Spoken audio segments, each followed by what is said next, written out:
Exhaust note ऐकूया बॉबी राजदूतचं. अरे वा. आपल्या महाराष्ट्रात तुम्ही बघू शकतात बायकिंगचा एवढा क्रेज आहे.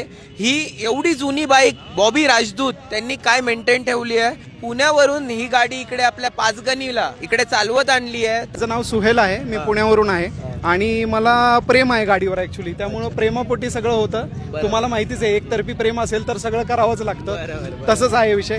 गाडी रायडिंगला एकदम कम्फर्टेबल आहे. मी आतापर्यंत बऱ्याच गाड्या चालवल्या, पण ह्या गाडीला जो कम्फर्ट आहे हायवेला सगळ्यात महत्त्वाचं फार चांगला आहे. मी पुण्यावरून साधारण 2.5 तासात इथं आलो आणि गाडी जास्त पळवलेली पण नाही आहे, 60, 70, 80च्या स्पीडनी पळवलेली आहे.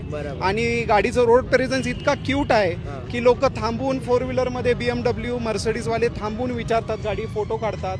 जसं तुम्ही आता आम्ही फक्त तुम्हाला सांगितलं की आमच्याकडे बॉबी आहे, तर तुम्ही एवढा त्रास घेऊन खाली आलात त्याबद्दल तुमचं थँक्यू व्हेरी मच. आणि खरंच तुमची पण बाईकची आवड कळाली आम्हाला आणि थँक्यू सर तुम्ही वेळ दिल्याबद्दल. या बॉबी राजदूतचा आहे ना, असा आहे ना, जो आपला माझा एक लहानपणीचा मित्र आहे उमेर म्हणून, त्याच्या आजोबांकडे ही गाडी होती आणि ते म्हणजे खूप पॅशनेट होते हो. ते म्हणजे त्या वयात पण ते ही गाडी चालवायचे दर दिवशी. आजोबांना मी बघायचो, ते त्यांनी एक पूर्ण गाडी वेगळी स्पेअर पार्टसाठी ठेवलेली. आणि आपल्या अशा महाराष्ट्रात एवढे पॅशनेट लोक आहे की बघा काय लेवलचं त्या लोकांनी कंडिशन ठेवली आहे बॉबी राजदूतची.